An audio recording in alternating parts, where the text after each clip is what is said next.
Hello friends, कैसे हैं आप? ठंड बढ़ गई है और उम्मीद करता हूँ कि आप चाय की प्याली के साथ अपने वीकेंड का मज़ा ले रहे होंगे और सब ठंड से बचे होंगे। इसी मज़ा को दुगना करते हैं अपनी नेक्स्ट वीडियो परफॉर्मेंस ट्यूनिंग की सीरीज़ के एसपीएम वीडियो में। लास्ट वीडियो में हमने देखा था एसपीएम के बारे में। हमने देखा बेसलाइन कैसे काम करती है, कैसे प्लान को फिक्स करते हैं, प्रोफाइल्स कैसे काम करती हैं, कैसे एडिशनल स्टैटिस्टिक्स ऑप्टिमाइजर को मिलती हैं फॉर बेटर प्लान। हमने सीक्वल सिग्नेचर को समझा था। हमने देखा था कि कैसे हम ऑटोमेटिक कैप्चर कर सकते हैं प्लान्स को। और आज हम आगे बढ़ेंगे मैनुअल, कैसे हम देख सकते हैं मैनुअली प्लान, कैसे हम बेसलाइंस बना सकते हैं। जिन लोगों ने मेरे वीडियोस नहीं देखे हैं वो आप मेरे यूट्यूब चैनल पे आप देख सकते हैं, या डिटेल जो है वो आपको डिस्क्रिप्शन में मिल जाएगी। तो आज हमारा टॉपिक है मैनुअली हम कैसे एसपीएम को यूज करते हैं। तो मैनुअली हम अपने प्लान कैसे एसपीएम पैकेज के थ्रू यूज करके उसके लिए बेसलाइन बना सकते हैं। उसके 3 या 4 पॉइंट्स हैं। लाइक हम उसको एसटीएस के थ्रू कर सकते हैं, हम कर्सर कैशे से एसपीएम में लोड कर सकते हैं, हम एडब्ल्यूआर रिपोजिटरी से कर सकते हैं, हम आउटलाइन से कर सकते हैं।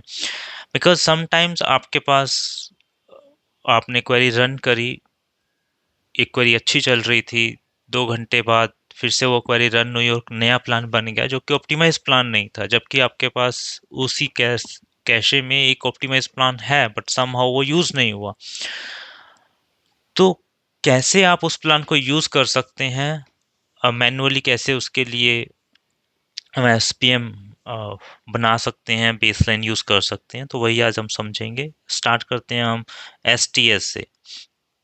आप सबने एसटीएस के बारे में पढ़ा होगा। सिक्वल ट्यूनिंग सेट है जिसमें जो सिक्वल क्वेरीज इसमें रहती हैं। जब आप एसटीएस बनाते हैं तो सिक्वल क्वेरीज का कंपोनेंट हो सकती हैं bind variables, parsing schema, basic execution statistics, CPU time, execution plan, वो सारा एसटीएस का पार्ट है।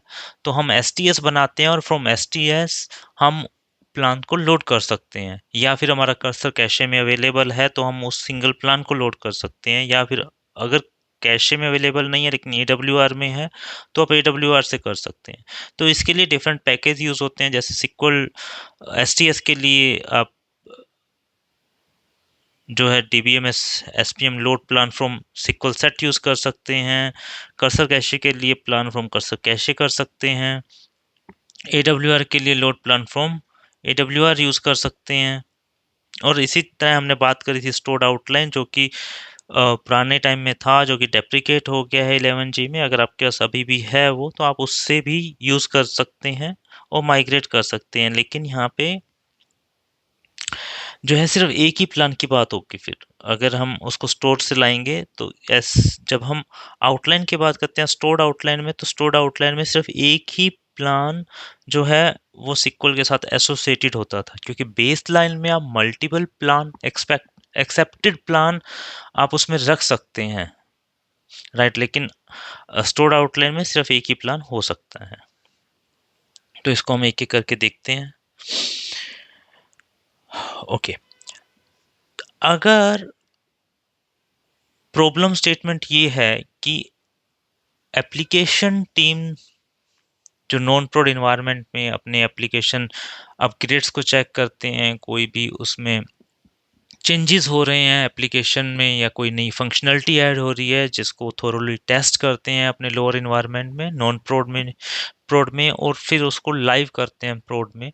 तो वो एक्सपेक्ट करते हैं कि जो परफॉर्मेंस उनको नॉन प्रोड में मिली है, टेस्टिंग में मिली है, वही सेम परफॉर्मेंस उनको प्रोडक्शन में मिलेगी। यहाँ पे हम ये मान के चल रहे हैं कि जो नॉन प्रोड एप्लीकेशन टीम यूज करती है वो एप्पल टू एप्पल मैपिंग रहनी चाहिए प्रोड और नॉन प्रोड के बीच में। एप्पल टू एप्पल मैपिंग का मतलब है, यहाँ पे आपको समझना जरूरी है कि जब हम किसी यूएटी और प्रोडक्शन की बात करते हैं, तो मैक्सिमम कंपनीज में प्रोडक्शन सर्वर हाई कॉन्फ़िगरेशन के साथ होते हैं।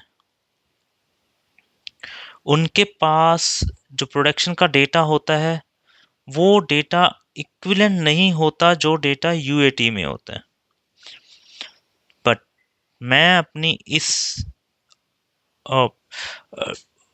थ्योरी में जब मैं आपको ये एक्सप्लेन कर रहा हूँ कि कैसे हम माइग्रेट करते हैं, या जब ऐसे कुछ केसेस हैं, एक अच्छी ऑर्गेनाइजेशन की बात करेंगे या फिर हम एक अच्छी प्रैक्टिस की बात करेंगे, तो हमारा यूएटी इन्वायरमेंट जो है वो आपके प्रोड के इक्विवेलेंट होना चाहिए, एट लीस्ट नियर तो होना ही चाहिए। और यूएटी का डेटा आपके प्रोडक्शन के डेटा के लिए एप्पल टू एप्पल मैप में होना चाहिए, क्योंकि जब आपका डेटा सेम होगा, डेटा वॉल्यूम सेम होगा, तभी आपकी टेस्टिंग जो है वो बेटर परफॉर्म करेगी नॉन प्रोड पे, और तभी नॉन प्रोड का रिजल्ट जो है आप प्रोडक्शन पे एक्सपेक्ट कर सकते हैं। तो ये बहुत इंपॉर्टेंट है कि जो टेस्टिंग आप नॉन प्रोड पे कर रहे हैं या आपकी एप्लीकेशन टीम नॉन प्रोड पे कर रही है, वो इसको इंश्योर करे कि आपका डेटा वॉल्यूम जो है नॉन प्रोड में सेम है, और आपके server configuration near about to production है। तो हम उसको मान के ये चलते हैं कि वो अपनी एक एप्लीकेशन को डिज़ाइन करती हैं या नए फंक्शनलिटी बनाती हैं, उसको नॉन प्रोड में टेस्ट करते हैं, और वहाँ पर जो परफॉर्मेंस उनको मिली है, वो परफॉर्मेंस हमें प्रोडक्शन पे कैसे मिलेगी, इसको हम एंश्योर कैसे करेंगे, इस चीज़ को हम यहाँ समझेंगे, जो जिस पे हमने लास्ट पीपीटी में भी, लास्ट सेशन में भी बात करी थी। तो जब हम अपनी क्वेरीज को नॉन प्रोड में रन करते हैं और वो बेटर परफॉर्म कर रही हैं, जो गुड प्लान है हमारे पास, हम उसको कैप्चर करेंगे। हम वहाँ पर जो बेसलाइन्स हैं, उन बेसलाइन्स को हम कैप्चर करके एक स्टेजिंग टेबल में लाएंगे, राइट। फिर इस स्टेजिंग टेबल को हम यहाँ से एक्सपोर्ट करेंगे और इसको प्रोडक्शन इन्वायरमेंट पर लाएंगे, और यहाँ पर हम इसको इंपोर्ट करेंगे। अब जब आपके पास आप इसको एक्सपोर्ट करेंगे, तो जो वो बेसलाइन्स थी जो हमारे पास नॉन प्रोड में थी, वो यहाँ पे अनपैक हो जाएंगे। जैसे ही अनपैक होंगी, ये एक्टिवेट हो जाएंगी, और नेक्स्ट टाइम जब भी हमारी क्वेरी चलेगी, वो चेक करेगी उस सिक्वल प्लान की बेसलाइन को, और उस बेसलाइन में अवेलेबल प्लान्स को, जो एक्सेप्टेड प्लान्स हैं, जो हमारे पास फिक्स प्लान है, वो उस प्लान को यूज़ करेगी और सेम प्लान के साथ हमारी क्वेरी जो है रन करेगी। तो इस तरह हमारे पास प्लान डिग्रेडेशन नहीं होगा, क्वेरी जो है वो वैसे ही परफॉर्म करेगी प्रोडक्शन में जैसे वो नॉन प्रोड में कर रही थी। तो इस तरह हम इंश्योर करते हैं कि हमारे सारे प्लान जो नॉन प्रोड में अच्छे चल रहे थे, वो प्रोडक्शन में भी अच्छे चलेंगे।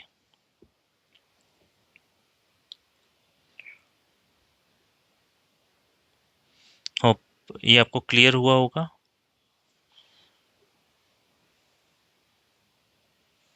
अगर आपको कहीं डाउट है तो आप बता सकते हैं, कमेंट कर सकते हैं, मैं ट्राई करूंगा उसको और एक्सप्लेन करने की। हम नेक्स्ट बात करेंगे कि हमारे पास बेसलाइंस तो ऑलरेडी हैं, तो क्या नए प्लान बेसलाइन में और ऐड किए जा सकते हैं? Can we capture a new plan into the existing baseline? Yes, हम कर सकते हैं। अगर आपकी बेसलाइन में प्लान फिक्स नहीं है पहले से कोई, तो आप नए प्लान भी कैप्चर कर सकते हैं। Any subsequent new plan found for this equal statement will be added to the baseline as a unaccepted plan। ये बहुत इंपॉर्टेंट है कि जो आपका नया प्लान है वो बेसलाइन में जाएगा, वो कैप्चर होगा, बट वो आपके लिए एक्टिवेट नहीं होगा इमीडिएटली, क्योंकि ये बेसलाइन में जाने के बाद ये कंपेयर करेंगे कि कौन सा अच्छा है और कौन सा अच्छा नहीं है, राइट। आपने एक सिक्वल क्वेरी चलाई, उसने एक नए प्लान, ऑप्टिमाइजर ने एक नया प्लान बनाया, वो प्लान बेसलाइन में आ गया बट वो अभी एक्सेप्टेड प्लान नहीं है। Okay, newly plan will not be used until the plan has been verified to perform a better than the existing one, right? Hope you understand this, कि जब नया plan baseline में आया तो वो अभी एक्सेप्टेड प्लान नहीं है, वो कंपैरिजन के बाद ये देखा जाएगा, अगर वो पहले से बेटर है तभी वो एक्सेप्टेड होगा। और जब नेक्स्ट टाइम सिक्वल रन करेगी तो वो बेटर प्लान को वहां से पिक करेगी। एक बेसलाइन में जो है एक से ज़्यादा प्लान एक्सेप्टेड फॉर्म में रह सकते हैं और at the time of execution जो उनमें से बेस्ट होगा वो प्लान यूज हो जाएगा।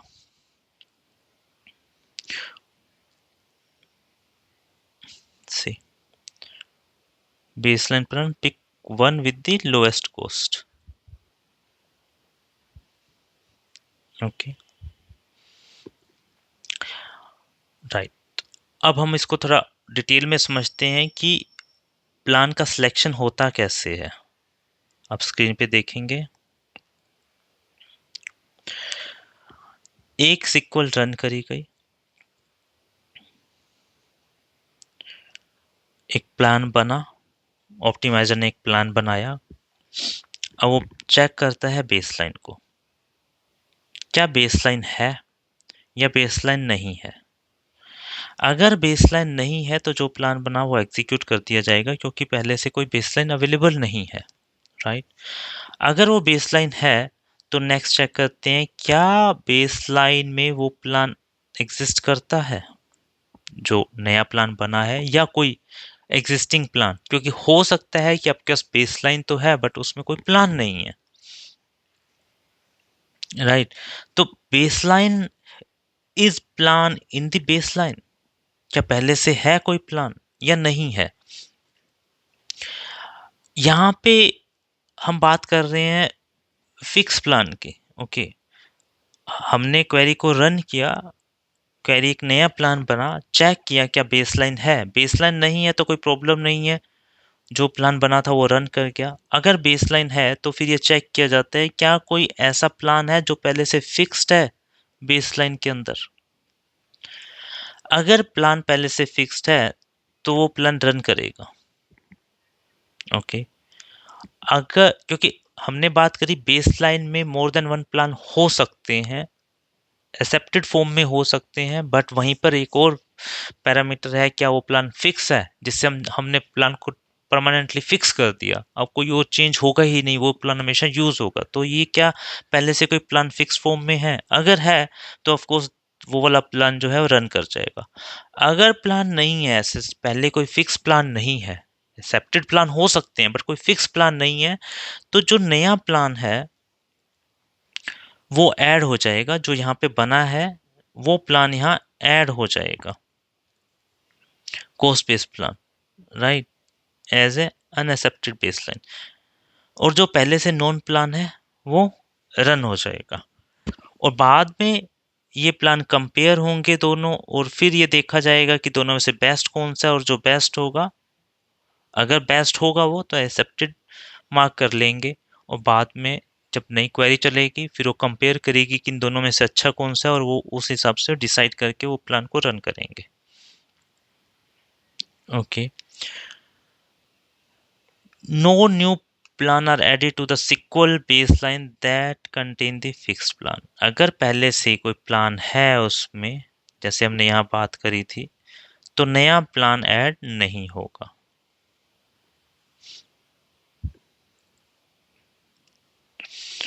होप आपको ये सब क्लियर हुआ होगा कि कैसे हम मैन्युअली प्लान को एसपीएम में अपलोड कर सकते हैं, कैसे प्लान का सिलेक्शन होता है। ओके, कमिंग वीडियोस में हम बात करेंगे कि एसपीएम ऑटोमेटेड कैसे हुई 19C में और 23 AI में कैसे वो मैच्योर हुई। हम 19C वर्सेस 23 एआई में कंपैरिजन करेंगे एसपीएम के ऊपर। होप आपको वीडियो पसंद आया होगा। पसंद आया है तो प्लीज़ लाइक कीजिए, सब्सक्राइब कीजिए, शेयर कीजिए। आपको कोई डाउट है तो आप कमेंट में मेंशन कर सकते हैं, मैं ट्राई करूँगा उनको आंसर्स करने की। आज के आज के वीडियो में बस इतना ही। Thank you very much, take care, bye bye.